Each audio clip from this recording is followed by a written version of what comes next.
So welcome, or for those of you that were just here for the prior talk, welcome back. I'm going to kick things off for Joseph and Caleb. Joseph is our counterpart over in the Google Cloud world, and Caleb is on our team, and they're both working on matchmaking. When I was at Bungie, I remember we had endless conversations about matchmaking, about all the incredible things we wanted to try, and just actually how hard all of those things were. And it was a fun set of problems, because the matchmaker really is your front door to your game. It's the thing that everybody comes to, and it says, OK, based on some criteria, what do we think is going to be the right group of people for you to play with such that you have a good time? And it's a really challenging problem, because even in this crowd of people, they're not homogeneous. People come in, and some of them will be wanting to play a particular game mode. They may be across the globe from you, and they may have other attributes about them that are specific to your game that you happen to care about in how you match them up with other people.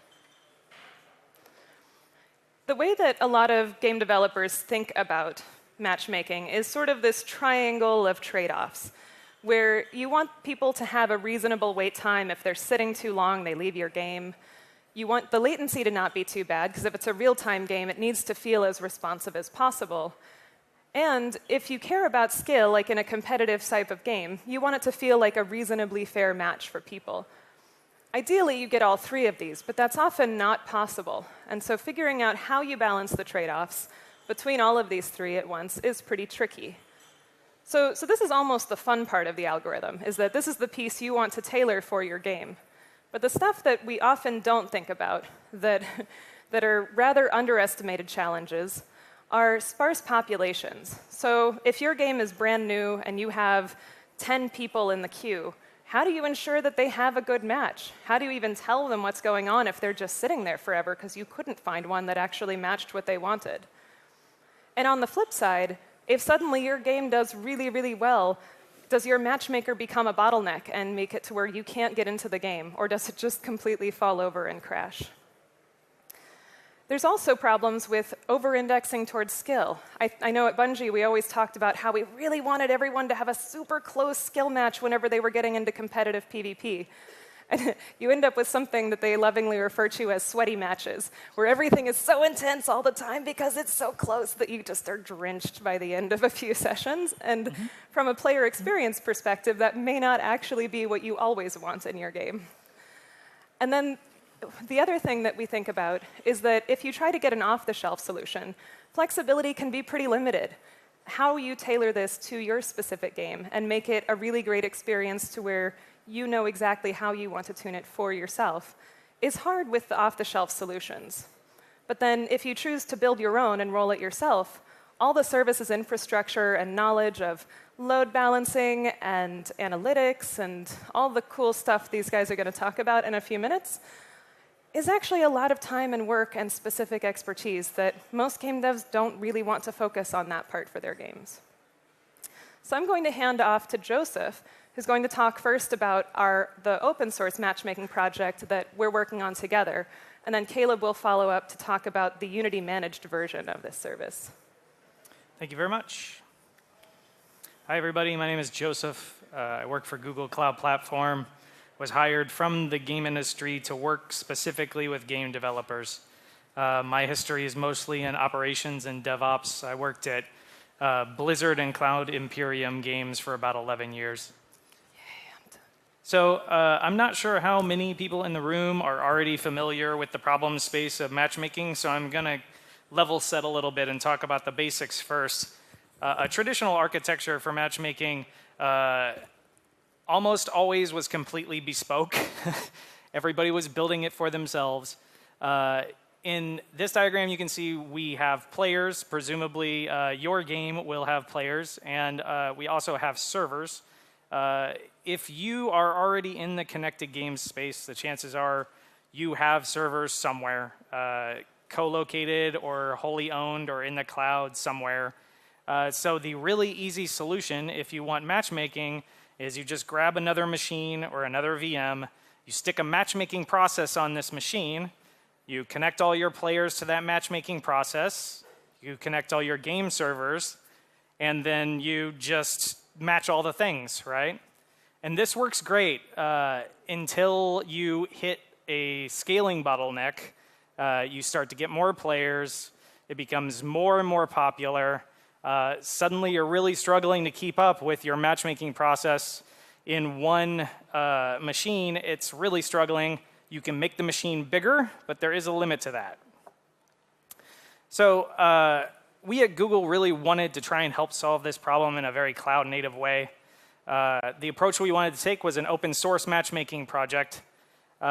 We have been thinking about this for quite a while, and what we've come up with is based on discussions with so many game developers. Many of you also have spoken with Unity about what you're looking for in a matchmaker, and whenever they co-founded this with us, they told us a lot of the concerns that they got from the Unity developer community about what they wanted from matchmakers. The feedback was amazingly consistent. Everyone said it must be customizable. We have to be able to change the things that we need to change to make it work for us. It has to be able to integrate with current solutions. If you're already running a connected game, chances are you already have back-end servers. You already have some services that you've written. So they said, if you're going to make something new, we want it to integrate with what we already have. And we heard overwhelmingly that people did not want vendor lock-in. They did not want to get stuck into a solution that they could not take and customize for themselves and run on their own hardware or on another vendor. So we took a lot of inspiration from the Kubernetes project. If you're not familiar with that, it's an open source project that Google launched several years ago that is a container orchestration system. I'm not going to assume everyone knows what that is, but the 10,000-foot view is you give it code, and it runs it on machines for you, and you don't have to think about the infrastructure layer. That particular project has gotten an enormous amount of contribution from the community, so much collaboration. It's one of the biggest and most popular projects on GitHub, actually. And that's what we want for this project, too. We're hoping once you get your hands on it and you solve for your use case using it, that you'll consider contributing back the useful parts of your use case that are generalizable back to the community, and everyone can benefit from it. So to set some expectations, this is still a very new project. Obviously, we're not releasing it to you today, so what you're going to see is very early. We're still focused on building a stable foundation, but we want you to all be able to get your hands on it by the end of the summer. That's our goal right now. So the three things that people wanted from matchmaking that we are trying to address with this project is they wanted the matchmaking to be flexible. They wanted to be able to write their own custom matchmaking logic. They wanted it to be extensible. They wanted to be able to get in and change the internals if they have to integrate it with their own services. And they wanted it to be scalable. So it's fine when you have 10 people to have one matchmaking service, but when you have 10 million people, it starts to get into a really sticky problem. If you were here for the previous session, you probably heard Brandy and Micah both say that planning for success is one of the best things that you can do for your connected game. So now I'm going to go briefly over an architectural overview of what we've built. So we assume that the parts you are bringing are players and some way that you're going to get servers. So obviously, we're working closely with Unity. They have ways to give you servers. You might already have some servers of your own as well.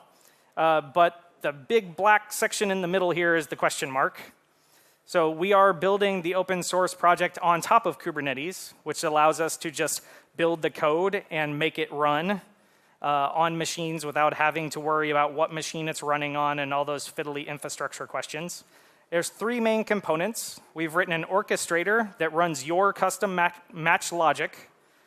We've written a front-end API that your game client will connect to put the player in the game queue. And we have written a back-end API for your game servers and all of your services to talk to. And all of these parts are going to, again, be open source. So if there's something you need it to do that it doesn't do now, you can get in there and change it. However, we expect a lot of people don't want to change the internals of the matchmaking. They would rather just focus on building matchmaking logic, So we're designing it in a way that you can slot in your own custom matchmaking logic. So let me talk briefly about the flow. The idea is that you will connect your servers to the backend API, and you'll load a bunch of profiles into the matchmaking logic of kinds of games that you're looking for, player shapes that you want to group together. So then the orchestrator will spin up the front-end API, and you'll bring in all of your players into a player pool.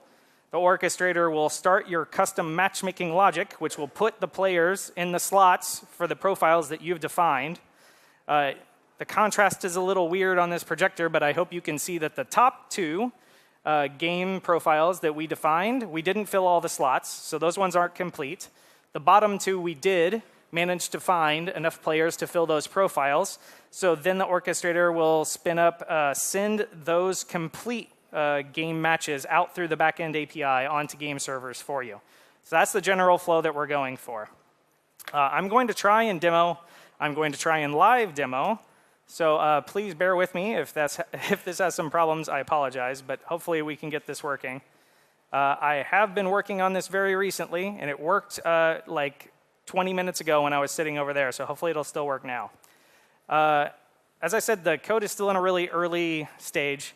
So what I've got here is basically a player headless client queuing process that's just faking a bunch of clients hitting the front-end API from various cities. I used publicly available ping data to guesstimate some pings of what the ping for them to get to Europe West 2, which is a Google Cloud Platform region that I think is in Amsterdam, but don't quote me on that because I'm not looking at the map right now. So you can see that's putting people in. Below that, down here at the bottom, I just have a little process that's showing me the total number of people that are sitting in the player pool right now. So over here, I'm going to start a process that inserts profiles and asks for matches. So you can see here, this has inserted a profile that's asking for two teams, a blue team and a red team. It wants 4 players on each one of those teams. It wants them to have less than 150 ping to Europe West 1. It wants them to have a rating, skill rating between these numbers, and it wants them to be looking for a capture the flag mode. You can see here it found the players. These are all just player IDs like you might store in a database so that every player is unique regardless of what name they chose to have in your game. So you can see it's finding matches and dumping them out to the screen. This is where your server would be getting its match information. There's also going to be a path for you to pass back the server connection information to the player once the match has been made. So I'm going to try something a little risky. Everyone cross your fingers. Live demo time. So I also made a profile that I called Battle Royale. I'm going to wait until I get like about 500 people in my pool. So it's only putting 20 people in every 5 seconds. So let me give it just a second. Yeah, there we go. We'll see if we can do this. So I made another profile that's asking for 50 people on the blue team and 50 people on the red team. These Battle Royale games have gotten very popular recently. Let's see if we have enough players. Cross our fingers. So it's only looking for players with a latency under 150 milliseconds, and you can see the players going in on the left side. Not all of them have under 150 milliseconds. Okay, look. We did get it. That's good. Live demo. We only had enough to do one, but we did get one. That's good. All right, great. So let me shut this down because this is actually the same machine that we're running the slides on. So let me shut this down. Okay. So that's where we are today. As I said, I hope to have something by the end of the summer for you to all look at. Let me pass it over to Caleb, who's going to talk about the managed services that Unity is going to continue to build on top of this open source foundation. Awesome. Oh, sorry.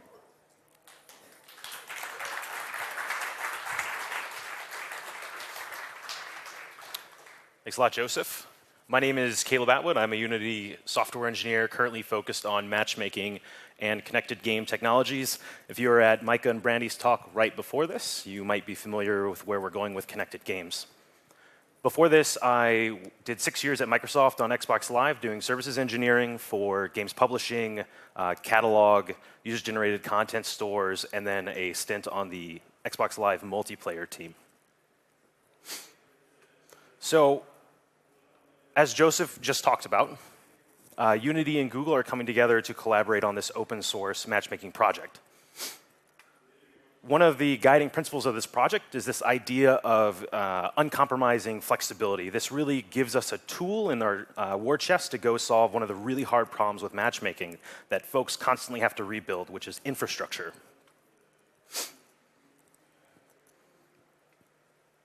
You will have access to this open source project soon, and you'll be able to go download, deploy, possibly begin integrating with it, diving in. Obviously, we welcome feedback and even start contributing to it. One of the difficult parts about shipping a game on this type of system, and those that have worked on matchmaking service systems before will recognize this, it does take a whole lot to start running matchmaking as part of your online connected games business. And this is really the space where the Unity-hosted, the Unity-managed version of this service will really help you out. So we'll deploy a hosted version of this open source matchmaker, and then integrate it with all of the Unity services ecosystem services that are necessary to actually run this at scale, and obfuscate some of the problems and issues that are typically associated with running a services organization in business. With that in mind, we can kind of dive into the guiding principles. As I kind of brushed on before, folks who have done live services are familiar with some of these problems: infrastructure, operations, scaling, monitoring, SLA, keeping it up and running, deployments. We would like to solve all those problems for you by running a hosted version of this for your project. Now, it goes without saying, this needs to work for whatever population of game you plan on running. More successful, the better. And planning on success at the beginning is really important, as we discussed in the last talk and as Joseph mentioned earlier. So if you're a small game studio that's just getting started, and you have 5 people on your team all the way through a population of 10 million and any type of segmentation or A/B testing you want to do in the meantime, this system, once you integrate it, will support you at scale. I will come back to the out-of-the-box and the flexibility portions. Of course, out-of-the-box part is really important to Unity, and this flexibility is the reason why we're integrating with this open source matchmaker. I will touch briefly on this last point. When you submit customized information to the front door of the matchmaker, you can't just submit anything in the sense that you can't trust the clients to submit skill. Those familiar with services security will recognize this immediately. You need a system behind that front door that is able to authorize those calls, go get skill information from the skill database, get your player augmentation data that you want to add to that player request so that it's available to you during the match function context. These are the type of services that we're going to also host alongside with this Unity-managed version of the open source matchmaker. Now, this is Unity, so of course we want to get you up and running as quickly as possible, especially with multiplayer games. Sometimes it's about that immediate brilliance. I have an idea, it involves players playing together. I want to get them in a game, and I want to have this prototype running very quickly. So in this example, on the left, I have my amazing graphical multiplayer game all written up with transport. I've been testing with a local server, and it's time to actually go take this live and test it with a small test audience. Very simple. You're going to go add the matchmaking package API, integrate the simple callback request in there, find match, match found, and some kind of update match information for matchmaking. And that's kind of it as far as the client is concerned. The rest of the configuration, the rest of the live tuning, and picking what type of match functions you want to run, you'll then go offload and do in the backend. You'll be able to do it in the editor, of course, but also the Div Dash will have an experience for this. Now, I've listed a couple of match functions here. Google and Unity are also working together on defining a series of canonical match functions. These will be match functions that address typical problems that you might have, things like skill, coalescing players into data centers that are actually near to them to get that really tight, low latency experience directly to the dedicated server. And of course, when players are sitting in the queue too long, that's a really bad thing. So you will then select a family of archetype, a mix of these match functions, and these ones will just be built in and available to you. What's nice about these match functions, there's nothing really developmental about these functions. The idea is that you can actually ship your game on these functions. There's no difference between this and you having to write your own at scale. These will also work for that. If you saw on the keynote yesterday, the amazing power of GCP and multiplayer technology combined allows us to do things like spinning up dedicated game servers for your game. I'll talk about that more in a second. At this point in the demo, you would have uploaded your image, your dedicated server image, to the system. And that's kind of it. You now call find a match, goes into the matchmaker, a match is eventually found, and a dedicated server is provisioned for you, and you get the IP import back so you can actually connect from your prototype. On the topic of dedicated game servers, I do recommend going to this talk, hosting AAA multiplayer experiences with multiplay. For the sake of this conversation, the key points to take away from this is that this system allows us to provision dedicated servers specific to the matches that have been spun out and minted by the open source matchmaker in unison with the Unity managed version, allowing us to put servers right next to your players. Of course, this will be deeply integrated with the Unity managed matchmaker, so you don't even have to worry about this part. So this is really cool. As far as I've got a mouse on the screen. This one. Oh, there we go. I get to kind of pull back the covers on what we're thinking about. Transparency is a really big deal. So it's really nice to be able to come up here and show you guys more or less what we're thinking about building. On the left, this is similar to what Joseph was showing off earlier. You have your game, and you have uploaded your dedicated server image to the Unity dedicated server orchestration system. I'm going to start calling that the orchestrator. We have 2 of those, but just to keep me from having to run through the tongue twister. Built on multiplay technology. Go to the talk. You also recognize this from earlier. This is the core foundation. This is why we're building it this way. The open source matchmaker sits in the middle of this. This is the box that keeps getting rebuilt that we're trying to solve for.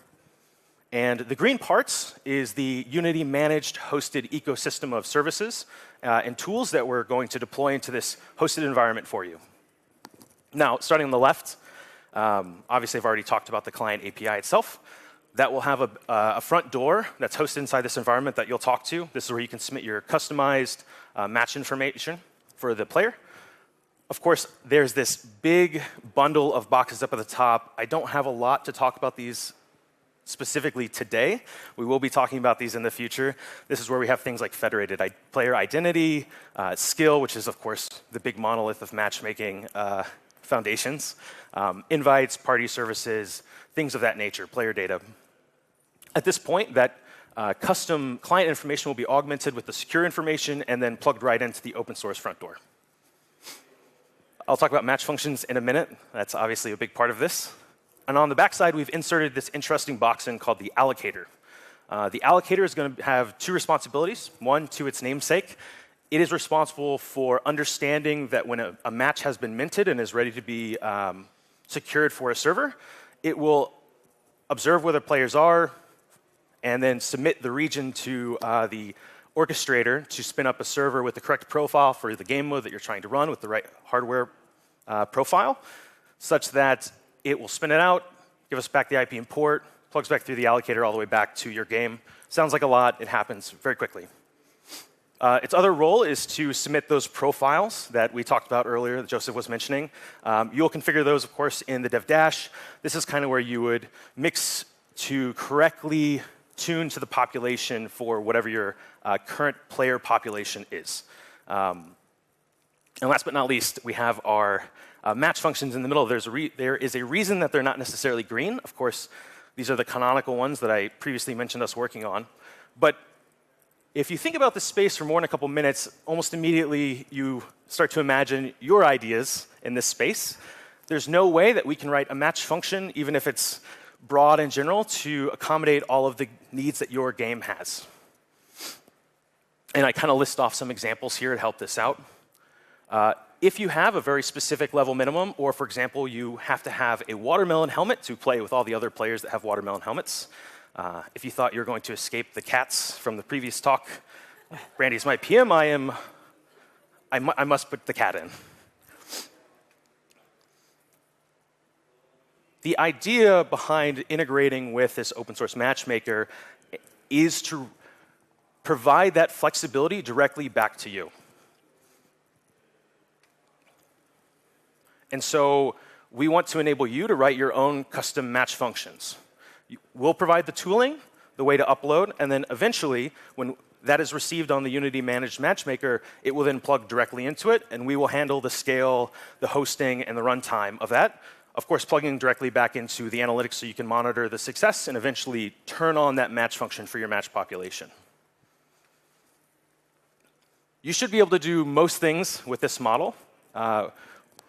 We believe that with this model, with this flexibility, you can meet the needs of your online matchmaking gaming business, no matter the criteria that you have. If you still want granular access to that environment, I don't have a lot to say about this today, but we are thinking about you, about your needs. We're currently working with Google on a way to possibly provide some kind of internal access to the mechanics of that hosted environment so that you can get done the things that you need to get done for your game. Of course, Unity is getting the benefits of using the open source matchmaker. Naturally, as we discover new things, we will be contributing those improvements directly back into the open source project. So when? Everything you saw that was green, we are currently thinking about and working towards where today standing up that infrastructure. We're working very hard on this. On the other side of getting that infrastructure stood up and having quick match so you can start integrating with, we will then focus on skill, identity, client SDK, the other boxes there. Quick call out. I tried to fit as many buzzwords in as I could on one of these points. I'm sure you can tilt your head and squint and see it. What's really great about this system is it has all the characteristics. The simple inputs, all the customized data, and then this idea that retention is measurable on the other side. This problem is ripe to be solved with machine learning, and with analytics, our machine learning group, and then of course Google, we hope to possibly provide a machine-learned matchmaking solution that is custom to the needs of your game for creating that right amount of stickiness for your players to keep coming back. The open source matchmaker will be available very soon. Look for that. Of course, when it becomes available, please download, provide feedback, and consider contributing. Thank you.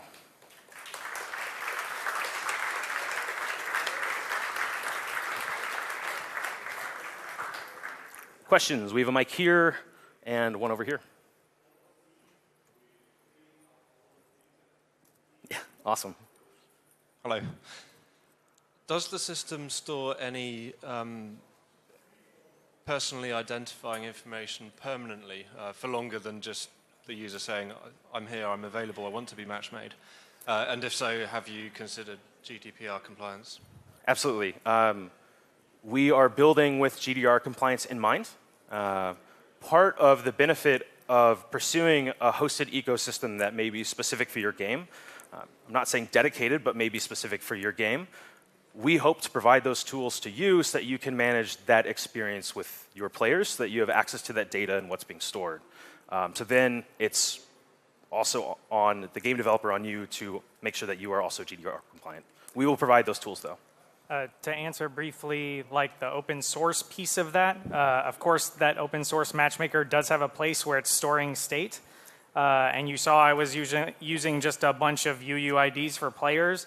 Our intention is that you will have some kind of federated identity system that you're already using. And so you're just going to be passing in like player IDs, just hashes. So it would not be traceable back to a player unless you had the tooling you had already built to tie that back into your own identity system. Yeah. And is all the communication back and forth done over HTTPS or something? HTTP2, yeah, with security enabled, yeah. Okay, thanks very much. Yeah, thank you. Hi. Do you also plan a feedback loop for the client? So, for example, the client asks, hey, give me a match for my player ID, and then the server responds, or I can poll the server, and he says, okay, I found 45 people, I need 5 more, and then you got a match? Okay, so like a status. Yeah, we are planning on implementing that. It's not in yet, but it is planned for the future. Yep. Good, thanks. Yeah, absolutely. Ideally, we want to actually send that out via the analytics in a way that also it can be pulled down and you can start to do a lot of really cool like analytics and statistical analysis on that to see like how long are players waiting, when they're on a certain status, are they more likely to leave, that sort of stuff. Hopefully we can get to that point too. Hi, I have a couple of questions.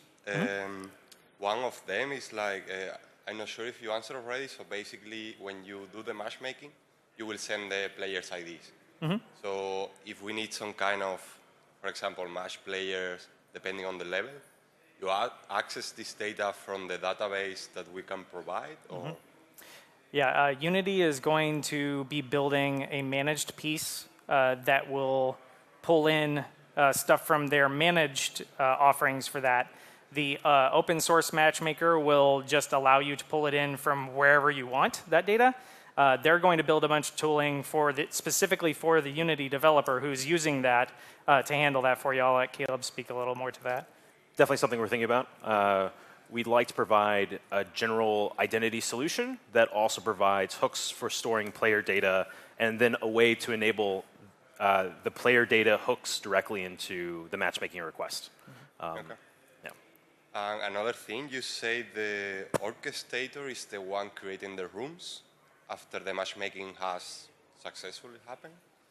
Sorry, what data? Yeah, so I think you say that the orchestrator is the one creating the rooms for the players. So after matchmaking was successful, you open the room for two players to connect. So the orchestrator will run the match functionality that you've chosen in order to find groups and put them into matches. Then once that match is made, it can be sent directly to your server, or you can pass it to another backend service that you've written if you want to modify it some more. Okay, that was the question. So basically, you can do whatever you want with that data. Yeah, the general idea is in the front, you need to have something putting in players. We assume most of the time that's going to be the actual game client. From the Unity managed version, they're going to accrete some additional information in that front door API that they've built before that comes in the front door of the open source matchmaker. So one side gets players. The other side knows about what servers you have available or where you can spin up servers. And hopefully the only things that you have to do as a developer are put a couple of lines into your client to talk to this, a couple of lines into your server to receive matches, and then pick some custom matchmaking logic you want to use. And it'll handle all the shuttling of information between the players to the matchmaking to the server for you. Okay, thank you very much. Yeah, thank you. Awesome. Hi there. I just wondered, is it possible to join matches in progress so you keep the matchmaking open while the game's running? Yeah, that's a planned feature too. Brilliant. Okay, that was it. Yeah. Happy to answer those kind of questions. Any more of those out there? Hello. So a small question. Like you said, you're gonna build the open source project as Kubernetes. Like, what will be like your deliverable? Like, is it gonna be like a bunch of Docker containers and then some kind of sample how you spin it up in Kubernetes, or how will that look like? So the intention right now is that we are going to have canonical release versions of all of the containers for every release that we do hosted on Google, just on the public repository that you can access directly. And of course, there will also be the open source. If you want to pull it down, change things, and build your own containers, you can totally do that. But the intention is we'll just go ahead and make a build every time that we're doing a new release. We'll put that out publicly on the internet in a way that it can be pulled directly from Kubernetes clusters. And then we'll ship you a Helm chart. If you're not familiar with Helm, it's a piece of software that allows you to spin up a lot of software on Kubernetes at once. It is a really, really smooth piece of software. So the intention is provide what Helm calls them a chart, which is a list of software that you want to start on Kubernetes and in a specific order. So we will ship a Helm chart, so it will just be as simple as telling Helm, apply this Helm chart to my Kubernetes cluster, and it will stand up all the pieces for you. That's the intention, yeah. Sounds good, thank you. Great, thank you.